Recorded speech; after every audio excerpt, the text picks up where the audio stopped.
এই আলোচনাটা ম্যাচের দিন ম্যাচ শেষ হওয়ার 2 ঘন্টার মধ্যে শেষ হয়ে যাওয়া উচিত ছিল, কিন্তু পরবর্তী 24 ঘন্টায় এই আলোচনা যখন চলবে তখন আপনি ধরে নেবেন যে এই ক্রিকেটিং সিস্টেমে সিরিয়াস প্রবলেম রয়েছে। আমি বিশ্বাস করি আমাদের লিটনের ওই অ্যাবিলিটি আছে। লিটনের উপর আমার মন খারাপের কারণটা হচ্ছে হি ওয়াজ দ্য ওয়ান যে এই ম্যাচটা বাংলাদেশকে জিতাইতে পারত। ঘরোয়া ক্রিকেটে এই ধ্রুব কোনোদিন 6-7 নম্বরে খেলে না, সে অলওয়েজ 4-5 নম্বরে খেলে। বাংলাদেশের পার্টটায় যদি আসি, আপনি যেটা বলছিলেন যে ওই যে বাংলাদেশের ব্যাটিং লাইন আপটার যে ব্যর্থতা, এটা আমরা ভুলে যাচ্ছি আসলে অনেক আলোচনার ভিড়ে, যেটা বিসিবিও আসলে বারবার এই জিনিসগুলো করে আসে যে একটা জিনিসকে ধামাচাপা দেওয়ার জন্য অনেক কিছুকে টেনে আনে।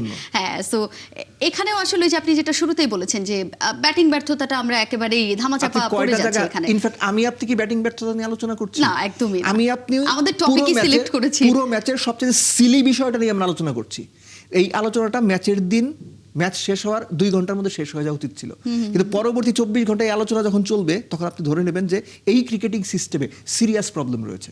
এক্স্যাক্টলি। আপনার শান্ত লাস্ট 11 ইনিংসে 167 রান করছে, তার সবশেষ 50 1 বছর আগে ফেব্রুয়ারি 2025-এ নিউজিল্যান্ডের বিপক্ষে 77। আপনার 3 নম্বর ব্যাটসম্যান তানজিদ তামিম বড় স্কোর চেজ করতে গেলে মুখ থুবড়ে পড়ে, প্রুভেন মানে এটা ট্রুথ। সাইফ হাসান এখন যে ফর্মে আছেন, তিনি ফর্মেই ছিলেন 2 থেকে 3 মাস।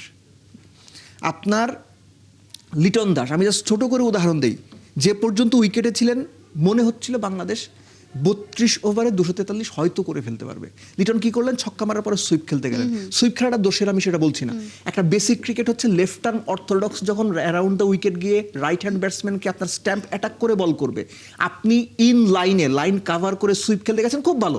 সুইপ যদি কানেক্ট না করতে পারেন, সেটা যদি আপনার প্যাডে লাগে, 90% চান্স আপনি LBW হবেন, 90% চান্স আপনি হবেন। কিন্তু লিটন কি করছে? লিটন সেটা খেলতে গেছে। অনেকেই বলবেন সুইপ খেলে কি অপরাধ? না, অপরাধ না। আমি জাস্ট ছোট করে মনে করে দিই, সঞ্জু স্যামসন বিশ্বকাপে টানা 3টে ইনিংস খেলে ইন্ডিয়াকে ওয়ার্ল্ড কাপ চ্যাম্পিয়ন করাইছে।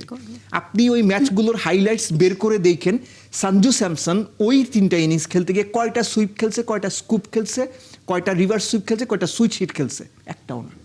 প্রপার ক্রিকেটিং শটে সে ওই শটগুলো করছে। আমি বিশ্বাস করি আমাদের লিটনের ওই অ্যাবিলিটি আছে। লিটনের উপর আমার মন খারাপের কারণটা হচ্ছে হি ওয়াজ দ্য ওয়ান যে এই ম্যাচটা বাংলাদেশকে জিতাইতে পারত, কিন্তু রেকলেস এই শটে আউট হয়ে যাওয়া লিটনের ক্যারিয়ারে নতুন কিছু না। ভালো খেলতে খেলতে লিটন একটা বাজে শট খেলে উইকেট দিয়ে আসবে। সো আমার আপত্তির জায়গাটা হচ্ছে এখানে। আফিফ হোসেন ধ্রুব, তিনি এর আগেও বাংলাদেশ টিমে এসেছেন, নাম্বার 6 পজিশনে তাকে ফিনিশার বানানো হবে, 7-এ তাকে ফিনিশার বানানো হবে, বাংলাদেশ ক্রিকেট বোর্ড তাকে এই রোল দিয়েছে।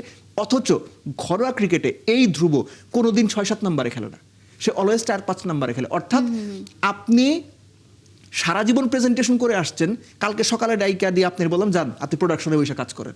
It's is something like that. So হয় কি, আমাদের ব্যাটিংটা যে কলাপস করেছে, এইটা প্রত্যাশিত ছিল পাকিস্তান 274 করার ফলে।